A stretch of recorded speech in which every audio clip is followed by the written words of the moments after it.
what's his name? Anthony Richardson, yeah. Anthony Richardson wants out of Indianapolis. He ready to go. He's like, man, I need to be starting. I don't like it here. He want to get out. And that opens up a spot for Shedeur.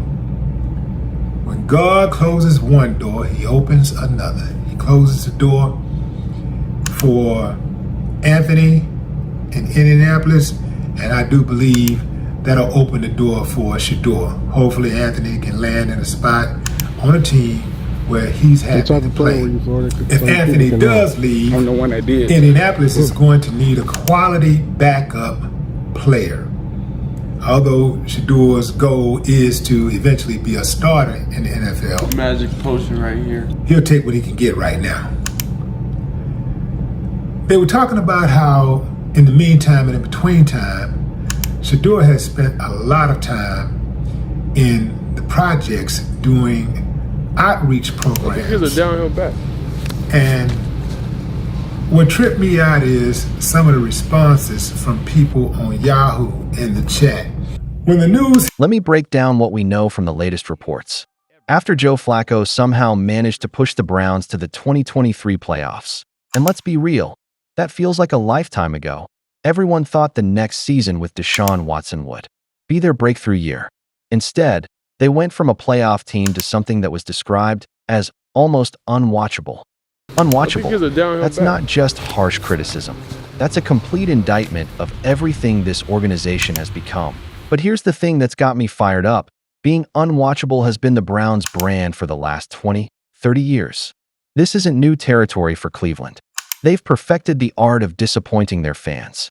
So when you have a chance to completely flip the script, to bring in someone like Shedeur Sanders who could change the entire narrative around this franchise, and you don't take it, that's when your own players start questioning your judgment. The 2025 season was supposed to be their rebound year. They brought Flacco back, added some rookies, and everyone's pretending like this is some master plan. But behind the scenes, the veteran players are asking the same question we should all be asking. Why aren't we giving our franchise quarterback of the future a real shot right now? What type of player? And that's what's eating at these players. They know what they have in Shadur Sanders. They see him in practice. They watch him prepare. They know his football IQ is off the charts. But instead of building around him, instead of letting him develop and take his lumps while learning, they're keeping him on the bench while recycling the same old quarterbacks who've already shown their ceiling. To here's where it gets really interesting. And this is straight from the horse's mouth. Jimmy Haslam, the owner, has been publicly acknowledging that they're actively looking for quarterbacks in the 2026 draft. Think about that for a second. You have a potential franchise quarterback sitting right there on your roster, and you're already planning to draft his replacement? How do you think that makes Shedeur feel? How do you think that makes the players who believe in him feel? The radio station 92.3 The Fan, which has serious connections inside the Browns organization, put it perfectly. You can't wave the white flag on a season and expect to hold the locker room. That's exactly what's happening here. By not giving Shedeur a real opportunity, by constantly looking ahead to future drafts, Stefanski is essentially telling his team that he doesn't believe in what they have right now. But wait, it gets worse. Last weekend, Kevin Stefanski, along with Jimmy Haslam and other front office personnel, were spotted at the Ohio State game. Later that same night, they had credentials for the LSU versus Clemson game. These games featured top quarterback prospects like Arch Manning, Garrett Nussmeier, and Cade Klubnik. Imagine being Shedeur Sanders, watching your own coaching staff and front office scouting your potential replacements while you're sitting on the bench. The optics are terrible. You're telling your locker room that you don't believe in the talent you already have, while simultaneously showing up to scout college quarterbacks who won't even be draft eligible for another year. The assistant GM even stated publicly that they're going to be actively looking for quarterbacks this season.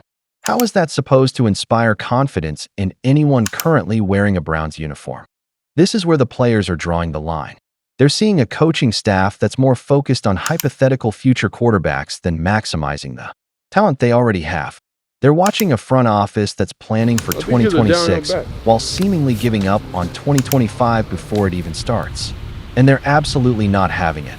The veteran players understand something that maybe the coaching staff doesn't or refuses to acknowledge. Shedeur Sanders isn't just another rookie quarterback. This kid has the tools, the intelligence, and the swagger to be something special in this league. But more than that, he has the ability to energize an entire franchise, an entire city, in ways that Joe Flacco simply cannot. When you're talking about a franchise that's been stuck in mediocrity for decades, you can't be conservative. You can't play it safe. You have to be willing to take calculated risks, especially when that risk involves a player who could potentially transform everything about your organization. The players know this. The fans know this. Hell, even casual NFL observers know this. The only people who seem to be missing it are the ones making the decisions. Think about this from the player's perspective for a minute. You're a veteran who's been grinding for years. Maybe you're in the twilight of your career, and you finally have a chance to be part of something special. You see this young quarterback who could be the missing piece to everything you've been working toward. But instead of getting that opportunity, you're stuck watching retreads and stopgaps take meaningful snaps while your potential franchise player sits on the sideline. That's frustrating beyond belief. That's the kind of frustration that leads to locker room revolts. That's the kind of frustration that makes players question whether their coaching staff is really committed to winning or just committed to not making waves. And here's what makes this even more compelling. Shadur Sanders isn't just any prospect. This kid has been in big game situations. He's shown incredible composure under pressure, and he has the kind of football IQ that you simply can't teach. When players see that kind of talent being wasted, when they see that kind of potential being squandered, they're going to speak up. The sources close to the team are making it clear that this isn't just mild frustration. This is reaching a boiling point. The word revolt isn't being thrown around lightly here. We're talking about a complete breakdown in the relationship between the coaching staff and the players who are supposed to be executing their vision. Now, what's really wild is that this could all be solved so easily. Give Shadur Sanders meaningful reps. Let him compete for the starting job in a fair, open competition. Show your veteran players that you're committed to putting the best possible product on the field, regardless of age or experience level. It's not rocket science, but for some reason, the Browns seem determined to make this way more complicated than it needs to be. The clock is ticking for Kevin Stefanski. Every day that passes without addressing this situation is another day that he loses credibility with his own locker room. Every practice where Shadur Sanders is taking second-team reps while Joe Flacco gets the first-team snaps is another reminder to the veteran players that their coach might not be the answer they thought he was. So here's the million-dollar question that's got everyone in Cleveland on edge. How long can Kevin Stefanski ignore the will of his own players? How long can he continue to make decisions that are creating division in his locker room? And most importantly, how long before Jimmy Haslam decides that maybe it's time for a coaching change rather than continuing to watch this situation deteriorate? The Browns have a choice to make, and they need to make it soon. They can continue down this path of conservative, safe decisions that keep everyone comfortable but don't move the needle. Or they can embrace the chaos, give Shadur Sanders his shot, and see if they can catch lightning in a bottle with a young quarterback who might just be special enough to change everything. What do you think? Are the veteran players right to push for Shadur Sanders, or should they trust Kevin Stefanski's process? And more importantly, how do you think this whole situation plays out? Let me know in the comments below, and don't forget to hit that subscribe button because this Browns drama is just getting started, and you know I'll be covering every twist and turn as it develops. It's in his pedigree. He is not going to be happy. He's obviously frustrated. Just when he looked like he was doing real well, he had a really good preseason game where he threw a couple of touchdowns, he gets injured.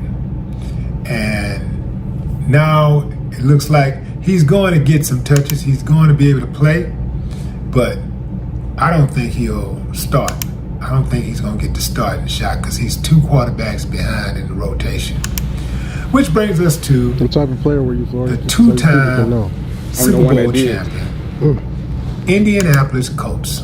Now, the Colts got a problem. They have their backup quarterback in, what's his name? Anthony Richardson, yeah. Anthony Richardson wants out of Indianapolis. He ready to go. He like, man, I need to be starting. I don't like it here. He want to get out. And that opens up a spot for Shedeur. When God closes one door, he opens another. He closes the door for Anthony in Indianapolis, and I do believe that'll open the door. Look, I'm going to keep it real with you guys because this situation is getting messy, and the mainstream media isn't telling you the whole story. What we're witnessing right now is the perfect storm brewing in Cleveland, and Shadur Sanders is about to make the smartest move of his career. You see, when the Browns drafted Shadur as the 5th pick in the 2025 NFL draft, everybody thought this was going to be his breakout moment. The kid had been a starter his entire life. We're talking about someone who's had that winner mentality since he was basically walking. This isn't some backup quarterback who's comfortable riding the bench. This is Shadur freaking Sanders, and he's got that championship DNA flowing through his veins. But here's where things got real ugly, real fast. Despite showing absolute magic in the preseason, and I mean magic, guys, throwing multiple touchdowns and leading his team to victory, the Browns organization has kept him buried at 3rd in the quarterback rotation. 3rd, can you believe that? We're talking about a player who put Colorado back on the map, who turned a forgotten program into must-watch television, and they've got him sitting behind Joe Flacco and some other guys who couldn't even sniff Shedur's talent level. Now, I've been hearing whispers from inside that Cleveland locker room, and let me tell you something. The veteran players are not happy about this situation. These guys see what Shadur brings to the table every single day in practice. They see the arm talent, the leadership, the pure football IQ that this kid possesses. And they're asking the same question we're all asking. Why the hell isn't this man starting? The answer is simple, and it's something that's been eating at Shadur for months now. It's not about talent, because we all know he's got that in spades. It's about an organization that doesn't know how to handle a superstar when they've got one right in their building. The Browns have been so focused on looking toward the 2026 draft, scouting other quarterbacks, that they're completely ignoring the franchise players sitting right under their noses. The responses from people on Yahoo in the chat. When the news hit these internet streets that Shadur could possibly be traded to another team, the uncivilized mutts hopped in the comments and uncivilized. Check out some of the comments. Wait a sec. The press had him as the starter after his legendary showing in the first preseason game against the cheerleaders. Why wouldn't he engage with the community? He isn't playing football and he loves the attention. Throws to the equipment guys. Ha ha ha. That's hilarious and humiliating for a wannabe legend. Here we go again with the Colorado legend nonsense from the sporting news. Once upon a time, sports news used to be a respected publication. Another one says, legend has lost all meaning. His so-called impression in the local community is a stunt to try to silence his critics. Give him the boot. This one uncivilized mutt who quoted Colorado legend said so because the article called Shadur a Colorado legend. Yet another uncivilized mutt said, again, definitely not a legend. Another said, can we get a few writers at Yahoo who know something about football? What type of player were you, Florida, so people can know? Another says, and don't even get me started on the hate this kid has been receiving. When news broke that Shadur might be exploring other options, the internet trolls came out in full force. I'm talking about comments that were straight up disrespectful, calling his community outreach work a stunt, and questioning whether he deserves to be called a Colorado legend. But here's what these haters don't understand, and this is why Shadur is about to make them eat their words. This young man has been doing incredible work in the community, spending time in the projects, running outreach programs, showing these kids that there's more to life than the streets. While he's been waiting for his shot in Cleveland, he's been building his legacy off the field too. That's not a publicity stunt. That's character. And that's exactly the type of leader every NFL franchise should want. Now, let's talk about why Indianapolis makes perfect sense for Shadur, because this timing is absolutely incredible. Anthony Richardson wants out of Indy. He's made it crystal clear that he's ready to move on and find a situation where he can actually start and showcase his abilities. And honestly, good for him. Every player deserves to be in a situation where they're valued and given a real opportunity to succeed. But here's where it gets interesting for Shadur. The Colts organization has a history of developing young quarterbacks. They understand what it takes to build around a talented signal caller, and they're not afraid to let their players show what they can do. Unlike Cleveland, which seems more interested in playing it safe with aging veterans, Indianapolis has shown they're willing to take risks on young talent. Think about what Shedeur could do with the Colts' offensive weapons. We're talking about a team that's been looking for that spark, that X-factor player who can elevate the entire organization. Shedeur isn't just a quarterback, he's a brand. He's excitement. He's the type of player who sells tickets and gets people talking. The Colts front office has to be salivating at the thought of what this kid could bring to their franchise. And let's be honest about something else. Shedeur's demand for this trade isn't coming from a place of entitlement. This is coming from a player who knows his worth and refuses to waste away on a bench when he could be out there making plays and winning games.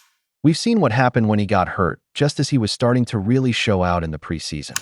The man was throwing dimes, making plays with his feet, showing exactly why he was such a highly touted prospect coming out of Colorado. Speaking of Colorado, let me address something that's been grinding my gears. People want to question whether Shedeur is a legend at Colorado, and that's absolutely ridiculous.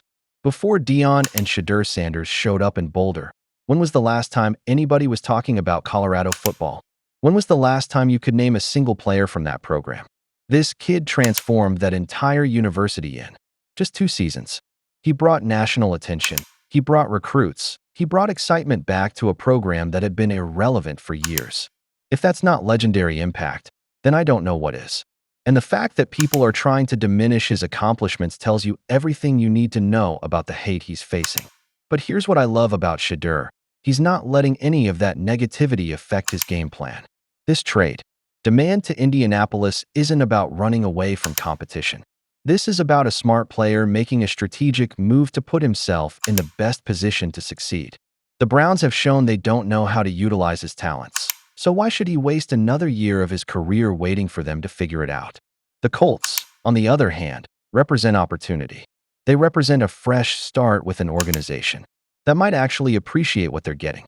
And let's not forget, Indianapolis has had success with mobile quarterbacks who can make plays both in and out of the pocket. Shedeur's skill set is perfectly suited for what they like to do offensively. Now, I know some of you might be thinking, but what about loyalty to the team that drafted you? And look, I get that perspective, but loyalty has to go both ways. If Cleveland was showing Shedeur the respect and opportunity he deserves, we wouldn't even be having this conversation. But when you're keeping a talent like this on the bench while your team struggles to move the ball consistently, that's not loyalty, that's mismanagement. The Browns' locker room knows it, the fans know it, and now Shedeur is making it clear that he knows it too. This trade demand is him taking control of his own destiny, and honestly, more young players should follow his lead. Why waste your prime years in a situation that's not working when you could be somewhere that actually values what you bring to the table? And here's something else to consider. This move could be exactly what both franchises need. Cleveland gets to continue their rebuild with whatever compensation they receive, and they can focus on developing their other quarterbacks without the pressure of having a future star sitting on their bench asking questions. Indianapolis, meanwhile, gets a dynamic young quarterback who's hungry to prove himself and ready to take on a leadership role immediately. The writing has been on the wall for weeks now. When your own veteran players are questioning why a talent like Shedeur isn't getting more opportunities. When your locker room is starting to lose faith in the coaching staff's decision-making. When your team is more focused on scouting college quarterbacks than developing the one they already have. That's when you know it's time for a change. Shadur Sanders didn't come into this league to be anybody's third-string quarterback. He came to be a star, to win games, and to show the world what he's capable of when given a real chance. If Cleveland can't provide that opportunity, then Indianapolis just might be the perfect landing spot for the next chapter of his career. The question now is whether the Browns' front office is smart enough to make this deal happen before they lose even more credibility with their own players. Because one thing's for sure, Shadur Sanders is going to be a star in this league, with or without Cleveland's blessing. What do you think about this potential trade? Should Shadur demand his way out of Cleveland, or should he stick it out and try to earn his spot? And more importantly, would the Colts be crazy not to make this move happen? Let me know in the comments below, because this story is just getting started. Don't forget to smash that subscribe button and hit the notification bell, because when this trade goes down, and trust me, It's going to happen. You're going to want to be the first to know about it. We'll be covering every angle of this story as it develops, so make sure you're locked in with us for all the latest updates.